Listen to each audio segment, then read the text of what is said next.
Residents of the Indian capital continue to reel under the pollution crisis. The pollution levels really surged more than 50 times the safe limit, which is recommended by the World Health Organization. Have wide-ranging health ramifications and of course respiratory diseases, lung illnesses can even hamper your child's cognitive development. Delhi chokes. Smog blankets New Delhi. It's basically a repeat of last year and the year before that and the year before that and so on. नमस्कार दोस्तों, मेरा नाम doctor Suhas कीर्ति सिंगला है और मैं एक medical oncologist यानी कि कैंसर विशेषज्ञ हूँ। कैंसर विशेषज्ञ होने के नाते आज के बढ़ते पॉल्यूशन को देख के मेरे मन में और मेरे से पूछे जाने वाले कुछ सवालों के जवाब देने के लिए मैं यहाँ पेश हूँ। तकरीबन रोज़मर्रा एक सवाल पूछा जाता है, डॉक्टर साहब आजकल पॉल्यूशन बहुत बढ़ रहा है, क्या उसकी वजह से कैंसर भी बढ़ रहा है? तो साहब बात ऐसे है कि कैंसर का इंसिडेंस धीरे धीरे करके बढ़ता चला जा रहा है। कहीं ना कहीं उसका कारण हमारे आसपास का रहन सहन, अपनी कुछ कमियां और ये पॉल्यूशन ही है। वो पॉल्यूशन किस तरीके से कैंसर को बढ़ाता है और अगर हम इन सब बातों का ध्यान रखते हैं तो किस तरीके से कैंसर से बच सकते हैं, आज इन्हीं के बारे में बात करें। कैंसर का रिस्क ये पॉल्यूशन किस तरीके से बढ़ाता है? अगर आपने कभी ध्यान दिया हो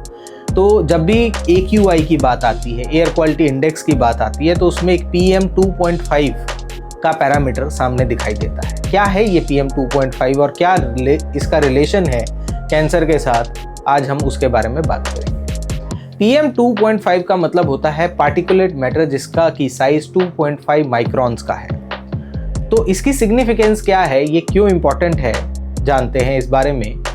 जब भी हम बात करते हैं एयर पॉल्यूशन की और उसमें PM2.5 की, तो ये PM2.5 वो पार्टिकुलेट मैटर्स होते हैं जो हमारी ब्लड स्ट्रीम तक एंटर करने की क्षमता रखते हैं और ये हमारे शरीर को हर प्रकार से, हर तरीके से नुकसान पहुंचा सकते हैं। अगर उसमें भी हम बात करें तो ये सबसे ज़्यादा नुकसान जिस ऑर्गन को पहुंचाते हैं वो वही ऑर्गन है जो डायरेक्ट उस प्रदूषित हवा के कॉन्टैक्ट में आ रहा है। और उसके अंदर डायरेक्ट प्रदूषित हवा के कांटेक्ट में आने वाली मेजर ऑर्गन, जिसके अंदर ये सारी हवा इकट्ठी होती है, जो हमारा अपना गुब्बारा है, हमारे फेफड़े, हमारी लंग्स। इन लंग्स के अंदर ये PM2.5 के पार्टिकुलेट मैटर्स इकट्ठे होते हैं। वहाँ पर कुछ इन्फ्लामेशन यानी कि सूजन पैदा करते हैं और उस सूजन की वजह से हमारी फेफड़े कैंसर प्रोन हो सकते हैं। इसी के साथ साथ जो भी ऑर्गन, जो भी ट्रैक इन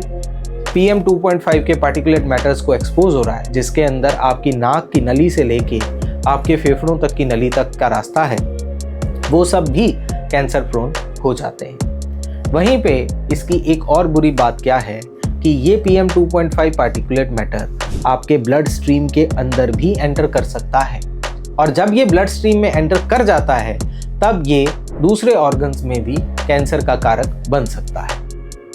तो इसी तरह से अगर हम देखें तो हमें पता चलता है कि PM2.5 कितना सिग्निफिकेंट है और उससे होने वाली हानियाँ कितनी ज़्यादा हैं। ये केवल दमा, अस्थमा ऐसी बीमारियों को नहीं उत्पन्न करता, बल्कि कैंसर जैसी भयावह बीमारियों को भी बढ़ावा देती है। क्या करें, कैसे बचें, अब आप बात करेंगे इसके बारे में। तो कैंसर से बचने के लिए हम हर तरीके से सजग रहें। सबसे पहला तो यही एक टारगेट होना चाहिए। अगर हम किसी भी प्रकार की कोई स्मोकिंग कर रहे हैं तो उसको अपने आप से दूर करें। टोबैको च्यूइंग यानी कि गुटखा चबाना, इस तरह की कोई हैबिट हमें है तो उससे हम बचाव करें अपना, क्योंकि ये सब भी पॉल्यूशन की प्रेजेंस में अपने कैंसर कारक इफेक्ट को डबल ट्रिपल कर देते हैं। दूसरा, अब हमें पॉल्यूशन से बचने की ज़रूरत है। पॉल्यूशन से बचने का क्या तरीका है कि जब भी अंदर घर में हो तो या कहीं भी इंडोर हो, जैसे अभी हम बैठे हैं, तो ऐसी सिचुएशन में एक एयर प्यूरीफायर का इस्तेमाल ज़रूर करें और अपने आसपास के AQI का ध्यान करें, PM2.5 के मात्रा का ध्यान करें। फिर उसके बाद बात करें, अगर हम बाहर जाते हैं, जब भी when we step out of our houses, हम अपने घरों से बाहर निकलते हैं, तो हमें क्या करना चाहिए कि हम पॉल्यूशन से बचे रहें, उस गंदी भद्दी हवा से हम बचे रहें। तो उसके लिए हमें N95 मास्क का इस्तेमाल करना चाहिए। अब ये पर्टिकुलरली N95 ही क्यों? N95 इसलिए क्योंकि ये PM2.5 के पार्टिकुलेट मैटर्स को रोकने में सक्षम रहता है। फिर उसके बाद और क्या कर सकते हैं? तो सर, आने वाली पीढ़ियों का बचाव कर सकते हैं, अपना बचाव कर सकते हैं। और उसके लिए सबसे ज़रूरी है कि अपने आसपास के एनवायरनमेंट को साफ बनाएं। तो अपनी आदतों को सुधारें, बिना बात के धुआं ना उठने दें, जहाँ जहाँ हो सके सामान को आप कम से कम जलाएं और जो जल भी रहा हो वो कम धुएं में जले, इस प्रकार का आप इंतज़ाम करें। गाड़ियों का कम इस्तेमाल करें, पब्लिक ट्रांसपोर्ट का ज़्यादा इस्तेमाल करें, ज़्यादा से ज़्यादा पेड़ लगाएं। पेड़ों के लगाने से पॉल्यूशन कैसे कम होता है इसकी पूरी एक साइंस है। जब भी जहाँ पेड़ ज़्यादा होते हैं वहाँ इवेपोरेशन ज़्यादा होती है और इवेपोरेशन की वजह से बादल ज़्यादा बनते हैं, बारिश थोड़ी सी ज़्यादा बढ़ जाती है और बारिश अपने आप में किसी भी प्रकार के पॉल्यूशन को कम करने में सक्षम है।